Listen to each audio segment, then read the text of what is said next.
ሴት ልጅ ከልክ በላይ ስታፈቅር እነዚህ ነገሮችን ታደርጋለች። ፍቅረኛክ ዛሬ ላይ እነዚህ ነገሮች እያደረገች ከሆነ በጣም ታፈቅርሃለች። በፍጹም አንተ ማጣት አትፈልግም። እነዚህ ነገሮችን ስታደርግ ተረዳ እባክህ። ፍቅረኛ ከ10 ስንት እንዳገኘች መጨረሻ ላይ ኮሜንት ላይ አስቀምጥልኝ። አንቺም ይሄን ቪዲዮ ላኪለትና ስንት እንዳገኘች ጠይቂው። አንደኛ እንደ ህፃን ትሆናለች። ቦታው ላይ ታኮርፋለች፣ ቦታው ላይ ትስቃለች፣ ቦታው ላይ ትጫወታለች። ብቻ ህፃን ልጅ ከአባቷ ጋር ስትሆን የምታደርገውን ነገር ታደርጋለች አንተ ጋር ስትሆን። ሴት ልጅ እንደ ህፃን የምትሆነው የምታፈቅረው ወንድ ጋር ብቻ ነው። ይሄንን አትርሳ።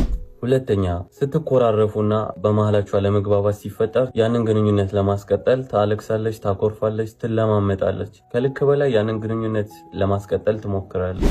ሶስተኛ ባልተጠበቀ ሰዓት ትደውልልሃለች። ለምሳሌ ከምሽቱ 9 ሰዓት ደውላ ናፈቀኝ ልትልህ ትችላለች። ካንተ የያዛት ፍቅር ናፍቆት የሚባል ህመም ይፈጥርባትና አንተን ካላገኘች ስለሚያንጨረጭራት ነው በዛ ሌሊት የምትደውልልህ። አራተኛ አለመግባባት ውስጥም ሆናችሁ ፍቅሯ አይቀንስም። ገብተዋል? እየተከራከራችሁ ራሱ በፍቅር ስም ነው የምትጠራ፣ በቁልምጫ ስም ነው የምትጠራ። ባለመግባባት ውስጥ ለአንተ ያላት ስሜት እንዳልቀነሰ የምታውቀው በዛ ነው። የማታፈቅር ሴት በክርክር ጊዜ ማንነትህን ትረሳለች። ይብል ልሰድብ ራሱ ትችላለች። እቺ ግን አለመግባባት ውስጥ ሆና ስለምታፈቅር በፍቅር ስም ነው የምትጠራ። አምስተኛ ጓደኞቿ ሲያከብሩ ታያለህ። ገብቷል? በአንተ ቀልድ አታውቅም። ጓደኞቿ ሲያናግሩ በትህትና ነው። በጓደኞቿ ፊት አክብራ እንደምታወራ በዛ መልኩ ማወቅ ትችላለህ። በጓደኞቿ ፊት ለፊት የምትንቅ ከሆነ ጓደኞቿም ሲያገኙ ይንቁሃል፣ ቀለል ያደርጉሃል። አክብራና ቦታ ስታምታወራ ከሆነ በጓደኞቿ ፊት ጓደኞቿም አክብረው ነው የሚያዋሩት። ይሄን ካየ በጣም እች ልጅ እያስከበረች ነው ማለት ነው። ስድስተኛ በስም መማል ወይንም ደግሞ ስደነግጥ ስምህን መጥራት። የሆነ ነገር ያስደነግጣት በድንጋጤ ስምህን ትጠራለች፣ ወይንም ደግሞ ስትምል በአንተ ስም ነው። ይሄን ካየህባት በምንም ታምር እንዳትለቃት ጠበቅ አድርጋት። ሰባተኛ ስትደሰት ሆነ ሲከፋት ወደ አንተ ትሮጣለች። የሆነ ነገር ካስከፋት አንተ ጋር መጣ ታወራለች። የሆነ ነገር ካስደሰታት ሮጣ የምትነግረው ለአንተ ነው። በስልክም ሆነ በአካል ወደ አንተ ነው የምትሮጠው። በቃ ምንም ነገር ህይወቷ ውስጥ ሀፕን ሲያደርግ ለአንተ ለመናገር ነው የምትጣደፈው። እቺ ሴት በጣም ታፈቅራለች። ስምንተኛ እስካሁን የጠቀስኩልህ ራሱ ቢቀር እችኛዋን የምታደርግ ከሆነ ሌላውን ቀስ በቀስ እንድታስተካክል አድርጋት። የሆነ ችግር ውስጥ ወይንም የሆነ ሀዘን ውስጥ ስትገባ በአንተ ችግር በአንተ ጭንቀት የምትጨነቀው እሷ ነች።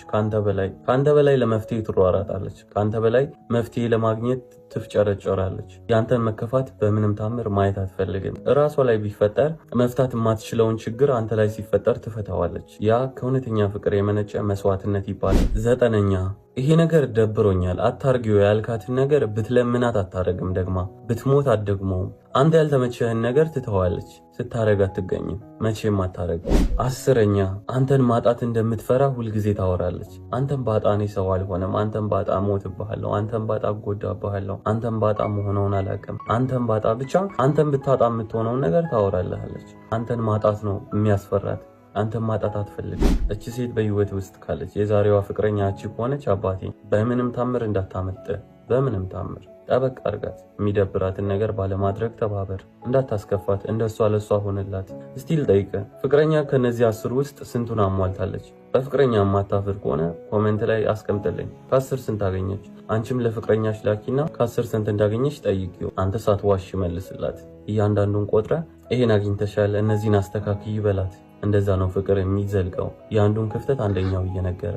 አንቺ በራስሽ የምትተማመኝ ከሆነ ኮሜንት ላይ አንቺ ራስሽ ስንት እንዳገኘሽ አስቀምጪ የራስሽን። አንተም የሷን አስቀምጥ። እወዳችኋለሁ።